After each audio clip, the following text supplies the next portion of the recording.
It is with a heavy heart that we have called you here today to inform you of yet another patriotic effort to drag Nigeria out of the dungeon where the President Muhammad Buhari-led administration has dumped it by the regime's unprecedented incompetence and misrule.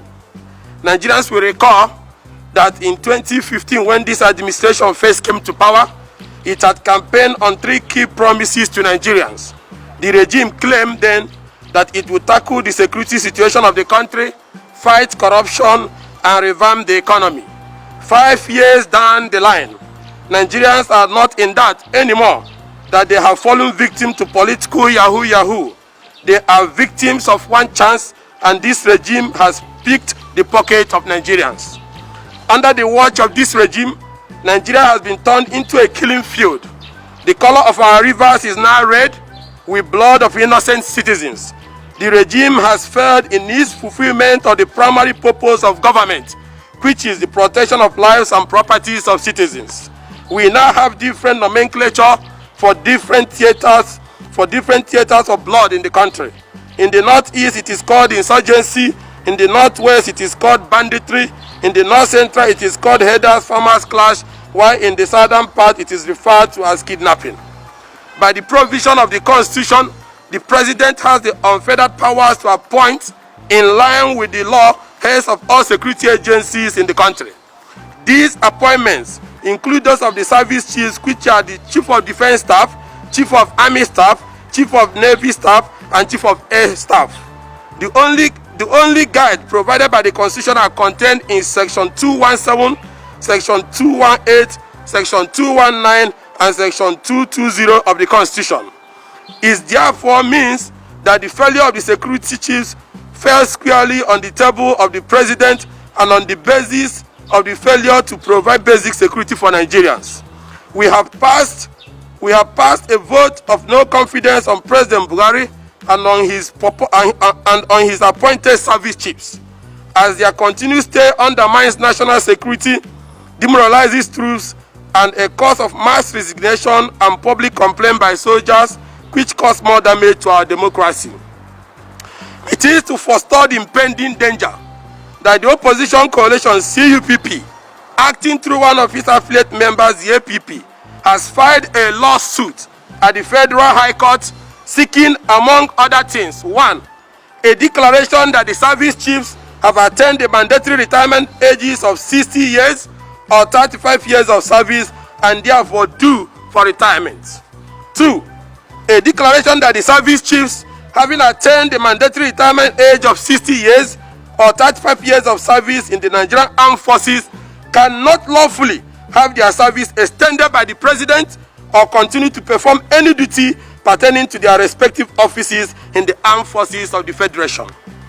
3. A declaration that upon the attainment of the mandatory retirement age of 60 years or 35 years of service in the Armed Forces of the Federation, the service chiefs cannot be deemed or taken to be serving members of the Armed Forces of the Federation and therefore cannot lawfully remain in office. 4. A declaration that the service chiefs are due for statutory retirement upon their respective attainment of 60 years or 35 years of service in the Armed Forces of the Federation and ought to immediately proceed on 1 month pre-retirement leave and stop further performance of duty forthwith. 5. An order of court directing and compelling the President to direct the service chief to immediately proceed on 1 month pre-retirement leave forthwith. In the alternative, an order of court directing and compelling the service chiefs to forthwith stop performing any duties or exercising any powers of the offices of Chief of Defense Staff, Chief of Army Staff, Chief of Air Staff, Chief of Naval Staff of the Armed Forces of the Federation, respectively. An order of perpetual injunction restraining the President from further reappointing or in any other manner extending the services of the service chiefs in the Armed Forces of the Federation. Nigerian opposition cannot continue to indulge this president and believe that he will change. This president still has close to 3 years left for his regime to constitutionally run out. We can no longer stand on the sidelines and watch him destroy our country irreversible. We must put all hands on deck to make this country work whether the president likes it or not. We believe that the Federal High Court in the days ahead will grant our prayers and invariably terminate the illegal extension of the tenure of the service chiefs, cause a legitimate change of guard, and revitalize the very low morale of troops at the various theaters. The president has an opportunity before the court delivers his judgment to prove he is commander-in-chief and command with the right people that have the capacity. The president has not only failed by failing to exercise the right to hire and fire, but it is shameful in failing to respect the constitution on tenure of the service chief, and that is unacceptable and will be fought through the law. Our rivers from Benue to Zamfara, our mountains from Katsina to Calabar, our highways from Enugu to Port Harcourt, Abuja to Kaduna, Benin to Lagos, Okene Aziz of Kogi are all filled with blood and overtaken by kidnappers and bandits.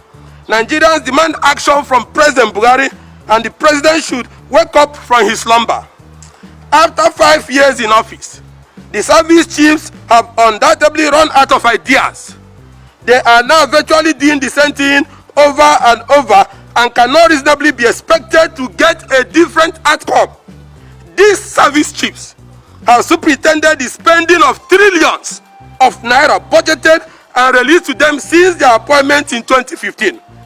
If only President Muhammadu Buhari were alive to his duties and responsibilities to the Nigerian people, he would have seen this and taken the necessary action of sacking these service chiefs who have overstayed their welcome. But the president, as usual, is not aware. In the last month or thereabout, we witnessed the unfortunate killing of tens of our gallant soldiers by insurgents in Boronu and bandits in Katsina.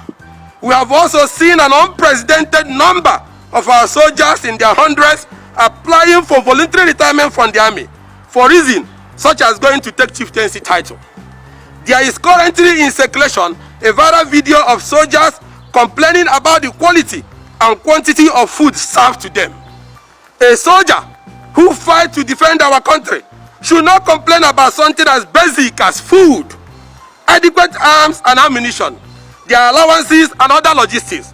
But these are daily and regular occurrences now in the Nigerian army. If this incident and events did not send a red signal to the president, then the president cannot help himself anymore.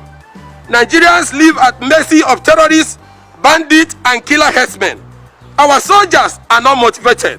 Videos have also been released of soldiers complaining of ill treatment, while a former theater commander openly complained, obviously out of frustration and after a deadly Boko Haram attack where he lost several of his men, that they were ill-equipped to confront the ragtag Boko Haram. We hail our gallant soldiers who risk their life daily to contend the state of insecurity despite the hard conditions upon which they operate. They fight without the requisite arms and ammunition. Their allowances are delayed. They are often fed poorly and have in times made to fight on empty stomach. We encourage them. We daily pray for them and we stand with them shoulder to shoulder to ensure they get better deals and improve their welfare and that of their families. They cannot speak for themselves and we must speak for them. They are the true heroes of our country. They deserve the best our country can offer, both to them and to their family. They leave their family and go to fight so that we can live with our own families. They deny themselves sleep so that we can sleep. Ultimately, they die that we may live. There cannot be any greater sacrifice. Hence, we must not take their sacrifice for granted and allow them to be shortchanged. While the presidency and the ruling APC are busy playing politics with the life and unity of the country, the insurgents are driving their propaganda through the heart of the nation. Just last week, 5 head workers who were abducted were executed, as shown in a video released by the insurgent group. The government daily continues to live in denial that no part of the country are under the hold of the terrorists. Yet every credible sources from the northeast state of Boronu, Adamawa and Yobe show that several local governments are under the effective control of the terrorists. They collect taxes and administer these areas. New blood and new ideas need to be injected into the fight against insecurity in the land. And the president has shown that he is incapable of doing that. Hence, why we have launched the lawsuit to get the court to sack these service chiefs that are incompetent. We hereby and emphatically call on the president, General Muhammad Buhari, to immediately take the path of honor and resign from office and step aside so that we can reclaim our country. Nigeria is succumbing to the heavy burden of his lack of capacity to do anything right. Insecurity, corruption, and a fast collapsing economy stare citizens daily in the face. The massive looting of our national resources is now at an unprecedented level, and our national economy is on a free fall. We are, by this series of action, giving the president 30 days ultimatum to wake up from his slumber and work for Nigerians to reverse the losses to the insurgents, bandits, kidnappers, and herdsmen, and secure our country. The Nigerian opposition coalition, working with the Human Mobilization Unit led by Barrister Kenneth Udeze, shall, at the expiration of the ultimatum, commence mobilization for a nationwide model of all protests to pressure the president to do his job by protecting lives and properties and stopping the current large-scale corrupt activities that have destroyed his regime. He seems not to know that many people have died in Nigeria from violence in this year 2020 than in Mali. Yet, he has remained completely unconcerned. Let us say this to President Muhammad Buhari: avoid having a history that will be written for you in this following line when it is over. Here lies the man who came to fight corruption but was consumed by corruption. Here is a man who came to fight insecurity and surrendered the country to the bandits and made it very insecure. Here is a man who came to fight and revive the economy but ended up crashing the economy. Enough is enough, and we must all join hands together to save Nigeria from the hands of agents of the enemies of our country.